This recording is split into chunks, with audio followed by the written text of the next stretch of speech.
अस्सलामुअलैकुम, welcome back again. Chemical equilibrium का जो लास्ट लेक्चर है वो लेके आया हूँ।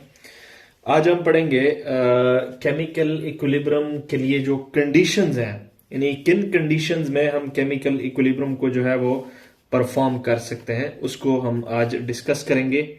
और दूसरा जो हमारा टॉपिक होगा वो केसी के मुतल्लिक होगा, केसी के एप्लीकेशन के मुतल्लिक होगा। अब देखिए, कंडीशन फॉर इक्विलिब्रियम। इक्विलिब्रियम को जब आप परफॉर्म कर रहे हैं और आप चाहते हैं कि वो इक्विलिब्रियम जो है वो मुझसे डिस्टर्ब ना हो, तो उनके लिए किन किन कंडीशंस का ख्याल रखना होगा, किन किन बातों का ख्याल रखना होगा ताकि आपका इक्विलिब्रियम डिस्टर्ब ना हो, आज हम इंशाल्लाह वो पढ़ेंगे। तो कंडीशंस पे अगर बात होती है तो पहला कंडीशन जो है वो क्लोज कंटेनर है। देखिए, हमारे पास जब भी हम कोई रिएक्शन करते हैं, फॉर एग्जाम्पल हमारे पास कोई भी रिएक्शन है वो एक खास मीडियम के अंदर हम करते हैं। अब मीडियम के अंदर जब हमने इक्विलिब्रियम को मेंटेन करना होता है तो हम उस मीडियम को यानी उस कंटेनर को जो है वो बिल्कुल क्लोज करेंगे। ओपन इसलिए नहीं करेंगे क्योंकि ओपन सिस्टम से, ओपन कंटेनर से हमारे पास जो हमारा मास है, फॉर एग्जांपल आप गैसेस का इक्विलिब्रियम मेंटेन करना चाह रहे हैं, तो अगर इसके अंदर गैस होगा तो अगर वो कंटेनर ओपन होगा तो वो गैस तो एस्केप कर जाएगा। तो इसलिए हमें कंटेनर जो है वो ओपन चाहिए। दूसरा जो है, कंसंट्रेशन को आपने कांस्टेंट रखना होगा। देखिए कि यहाँ पर मैंने एक एग्जांपल लिया है, उसे आप लोग बिल्कुल ही समझ जाएंगे। कंसंट्रेशन का मकसद ये है कि फॉर एग्जांपल रिएक्टेंट जो है वो प्रोडक्ट में कन्वर्ट हो रहा है, उसके दरमियान, रिएक्टेंट और प्रोडक्ट के दरमियान क्या मेंटेन हुआ, इक्विलिब्रियम भी मेंटेन हो गया। अब देखिए, रिएक्टेंट का भी एक खास कंसंट्रेशन होगा, प्रोडक्ट का भी एक खास कंसंट्रेशन होगा इक्विलिब्रियम पे। तो कंसंट्रेशन का आप लोगों ने ख्याल रखना होगा कि आप लोगों के पास ए की कंसंट्रेशन और बी की कंसंट्रेशन चेंज ना हो जाए, क्योंकि कंसंट्रेशन चेंज से या तो इक्विलिब्रियम आगे जा सकती है रिएक्शन, या पीछे जा सकता है। तो कंसंट्रेशन को कांस्टेंट रखना है। दूसरा है हमारे पास प्रेशर। देखिए, कोई भी एक इक्विलिब्रियम जो है, फॉर एग्जांपल ए और बी के दरमियान कोई एक रिएक्टेंट और प्रोडक्ट के दरमियान इक्विलिब्रियम मेंटेन हुआ, वो फॉर एग्जांपल 1 atm प्रेशर पे जो है वो मेंटेन हो गया है। अब आप लोगों ने ख्याल रखना है कि ये प्रेशर जो है वो एक्सीड ना कर जाए। अगर ये 1 atm 2 atm पे चला गया ये प्रेशर, तो आप लोगों का इक्विलिब्रियम जो है वो डिस्टर्ब होगा।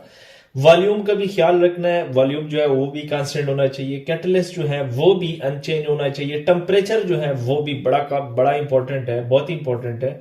टेम्परेचर जो है वो भी कांस्टेंट रहना चाहिए।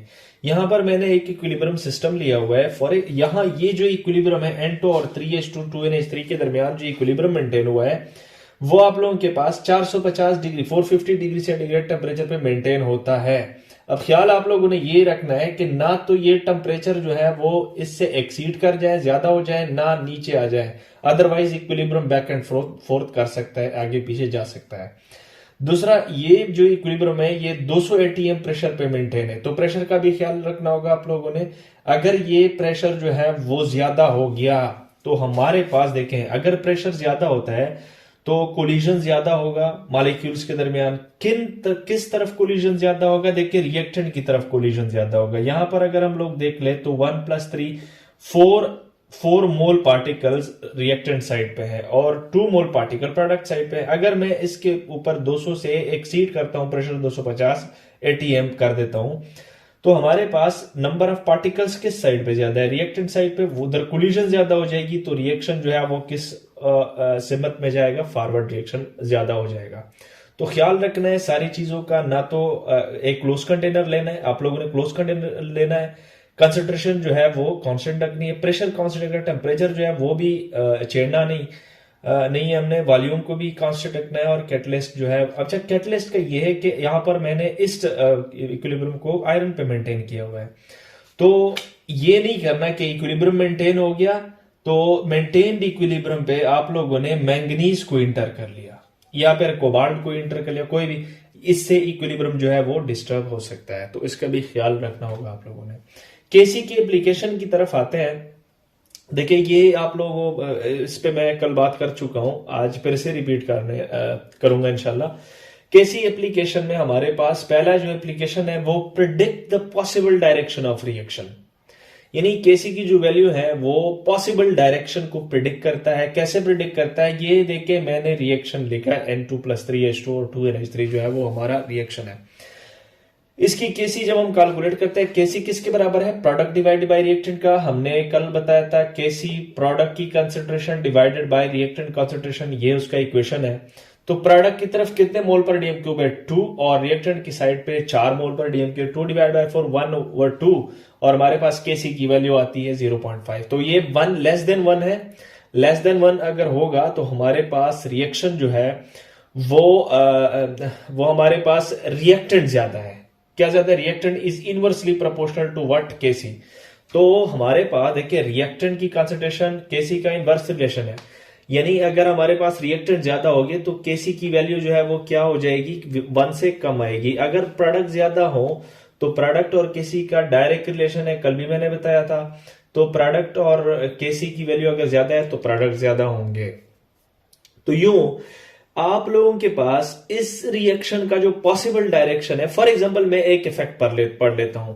इस रिएक्शन पे मैं प्रेशर को ज्यादा करता हूं। अगर मैं इस इक्विलिब्रियम पे प्रेशर ज्यादा करूंगा, इस केसी की वैल्यू जहां पर केसी की वैल्यू आ गई, इक्विलिब्रियम मेंटेन हो गया, इस पे प्रेशर एक्सर्ट करूंगा, ज्यादा करूंगा, तो नंबर ऑफ पार्टिकल्स किस साइड पे ज्यादा है, रिएक्टेंट साइड पे ज्यादा है।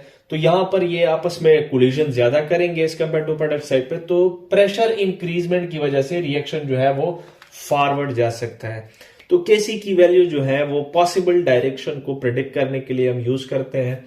दूसरा, predict the concentration of reactant and product at equilibrium. मैंने कल बताया था प्रोडक्ट और एक इक्विलिब्रियम मेंटेन हो गया, उस पे प्रोडक्ट कितना है और रिएक्टेंट कितना है ये भी कौन बताएगा, केसी की वैल्यू बताएगी।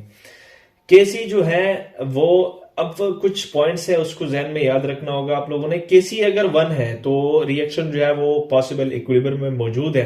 केसी अगर 1 से ज्यादा है तो कंडीशंस पे अगर 1 से ज्यादा है, इट मीन देखिए यहां पर मैंने इक्वेशन लिख दिया ना, केसी का इक्वेशन क्या है, प्रोडक्ट की कंसंट्रेशन डिवाइडेड बाय रिएक्टेंट की कंसंट्रेशन। अब देखिए अगर ये दोनों बराबर हो तो केसी की वैल्यू 1 आएगी ना। अगर ये चीज ज्यादा होगा तो केसी की वैल्यू 1 से ज्यादा होगी ना, product is direct proportional to KC. तो अगर प्रोडक्ट ज्यादा होगी तो पॉसिबल रिएक्शन की जो डायरेक्शन है, कंसंट्रेशन किसकी ज्यादा होगी, प्रोडक्ट की कंसंट्रेशन ज्यादा होगी, और केसी की वैल्यू 1 से ज्यादा है तो कंसंट्रेशन प्रोडक्ट की ज्यादा है तो रिएक्शन बैकवर्ड जाएगा। बैकवर्ड आने के चांसेस बहुत ज्यादा होंगे अगर केसी की वैल्यू 1 से ज्यादा होगी। अगर केसी की वैल्यू 1 से कम होगी, अब देखें इधर केसी इज इनवर्सली, अगर केसी की वैल्यू 1 से कम होगी तो रिएक्टेंट ज्यादा होगी, रिएक्टेंट ज्यादा होगी तो एक्टिव मास किस साइड पे ज्यादा है, रिएक्टेंट साइड पे। तो रिएक्शन जो है वो पॉसिबल डायरेक्शन जो है आफ्टर द कंडीशन, अगर जब आप कंडीशन को डिस्टर्ब करेंगे तो आप लोगों के पॉसिबल डायरेक्शन जो है वो किस तरफ जाएगा, फॉरवर्ड पे जाएगा। आई होप आप लोगों को ये समझ आ गया होगा। इक्विलिब्रियम जो है वो कंप्लीट हो गया। Thank you for watching.